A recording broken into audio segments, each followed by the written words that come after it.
Hello everybody and welcome back to Odin's movie blog. I am the critic who is a cynic. Hope you're doing well. Today we're talking about a little bit of Star Wars news first off, so I'm sure you've seen this news drop earlier today, but also a little bit of yesterday too, and that is indeed Kiri Hart is indeed now gone officially from Star Wars and the Star Wars, infamous Star Wars Lucasfilm story group. Now some people are trying to spin this and say, oh no, she's not gone, she's still a consultant, but in reality she has been let go or has voluntarily moved on. Personally, I would not be surprised if she was fired and they realized, oh wait a minute, we can't have that. We cannot have a woman of color being fired by Lucasfilm. That would be bad for our image, and so we'll go ahead and just do it quietly and keep her on as a quote-unquote consultant and then replace her with another woman of color, and then everything will be fine, because that's pretty much what we have here. We have one woman of color who had no real experience whatsoever in writing,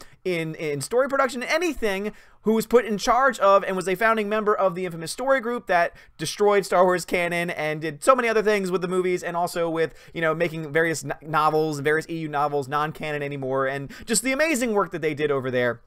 And so that person, again, Kiri Hart, had no experience whatsoever, brought into that group, has now been replaced with another person, just so happens to be woman of color, who also has no real experience when it comes to writing or keeping stories together. So basically what I'm gathering from this is that Lucasfilm, yes, it's great that Kiri Hart's gone, because Kiri Hart, if you did not seen the articles written about her, oh my god, like seriously, there was like a New York Times piece. Let me see if I can even find it. Like seriously, when you Google Kiri Hart, one of the first things that you saw, like, because this story was picked up a while ago. This story was picked up like about a couple weeks now at this point. So basically someone had noticed that Kiri Hart had disappeared completely from the Lucasfilm page. No word on what had happened, no word on what happened to her. It was only recently when she was announced as having taken on a new job that we finally got a little bit of clarification as to what exactly happened. So if that doesn't speak of something going on behind the scenes, I don't really know what else. But when the first thing you happen when you look up Kiri Hart, one of the first things that you see is, actually, no, now this news is starting to dominate the day. Oh, look at that. We've actually gotten some progress here. But where is it? Where is it? The woman who run, oh, here it is. Here it is. Yes. So on the second page of your Google search, because again, of course, the news of today is taking it up. The women who run the Star Wars universe from the New York Times. Yes, indeed. And look at that amazing picture of Kiri Hart. Oh, yes, Kiri Hart. The women who run Star Wars. And basically what you have here is a puff piece talking about all of the amazing women and all the amazing things the women are doing for Star Wars. And of course, Kiri Hart is at the center of that as far as the Lucasfilm story group is concerned. So that is the story. So again, she's gone and now has been replaced with somebody else. But some people are kind of spinning this as a victory for the Phantom Menace, as a win. And even though I can understand why that's the case, because again, this is basically trying to say Kiri Hart is amazing. Kiri Hart is going to be the future of Lucasfilm. She is going to be the future when you know, she was being essentially propped up as the automatic successor to Kathleen Kennedy. When Kathleen Kennedy was done, Kiri Hart was being talked about as being the one who would take her place. Well, now she is no longer part of it. So yes, that is indeed a good thing, because obviously we've seen the direction of Star Wars, we've seen the direction of the story group, so we know, especially from our friend Pablo Hidalgo, just, you know, kind of the things that they think and the thoughts that they have. So we already have some mindset as to that, and therefore it's a good thing that she's gone. However, I don't really see this as a victory, because they've basically replaced her with the exact same person, at least on paper. So you have, first off, she's being replaced with another woman, and not only that, but she's also a woman of color, but also she has no experience. Here's her IMDb page. Yes, that is everything. She's been an assistant. That's right, she's been an assistant. She's been a producer, executive producer on 3 things that I've never heard of in my life. She was an actress, and she actually has a self-credit. This is all the experience that she has in the film industry. Oh, no, but don't worry. She was a part of this thing called Mad Rabbit for Red Arrow Studios. Oh, really? Who? Wait, Red Arrow Studios. I've never heard of them. Never heard of Mad Rabbit. Never heard of that in my entire life. Oh, well, you know, it's, you know, Mad Rabbit produces high-end drama for the international market. CEO Carey Hart. It is acclaimed award-winning director and producer who has directed some of the TV's most successful drama, including The Handmaid's Tale, House of Cards, Walking Dead, The Americans, Vikings, Boardwalk Empire, The Borgias. You would think to yourself, oh my god, that sounds amazing. Except that is Carey Hart and what they have done, and not what the company has done. So Mad Rabbit is essentially a no-name company. This is essentially their entire page right here. This, you know, oh, production, let's see what they're working on right now. Okay, Yep. Nope. Never heard of any of these things. Never heard of anything. So basically, this person, again, Elsie Chow. Chow? I'm not exactly sure how to pronounce her last name. She has now taken over being the head of the Star Wars Lucasfilm story group, and she, just like Kiri Hart, has no experience. So even though people are happy that Kiri Hart's gone, which again, I think that's a good thing, because at the end of the day, she was also another person who had no experience, who was chosen because she was a woman of color, has now been replaced with another woman of color. I don't really understand how that's a victory, because the same person also doesn't have any experience. See, people are going to say like, oh my gosh, you're such a racist and sexist. No, I don't give a damn about the gender or race of the person being involved. I just think it's interesting that you basically have the same person being replaced with the same exact person from the same exact background. It's just interesting to me that they're replacing, essentially they're swapping out inexperienced people. And it's just interesting to me that this seems to be, because again, this is where they're coming from. So she used to be involved with Red Arrow Studios. Elsie used to be involved with Red Arrow Studios and has no filmography, like has no experience in writing. Assistant, producer, nothing in here indicates writing or overseeing writing of any sorts. And yet somehow, some way, we're supposed to buy into this lie that she is going to be the best person to run an entire story group that's supposed to be in charge of Star Wars canon? That's supposed to be in charge of looking over the stories of all the films and TV shows that are going out? Like, I'm sorry, I don't really understand how it is that this person is seen as being qualified, if for no other reason than she is a woman and she is not white. Oh, you can't say that. I'm sorry, but seriously, the two women you see on the screen right here, both of them were given, either had or now have the same job. And prior qualifications with writing, etc., they had zero experience, little to none. I mean, I just showed you Elsie's zero experience.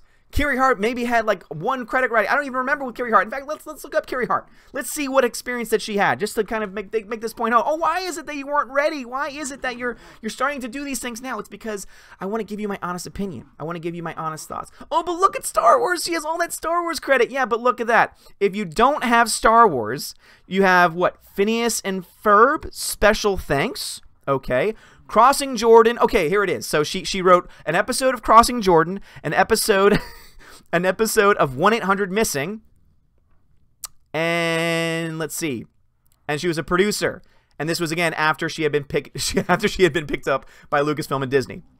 So Kiri Hart had no experience whatsoever. At least she wrote a damn thing. At least she had a writing credit, but it was, I mean, minimal at best back in 2003, and then she was replaced with somebody who had absolutely no writing credits whatsoever.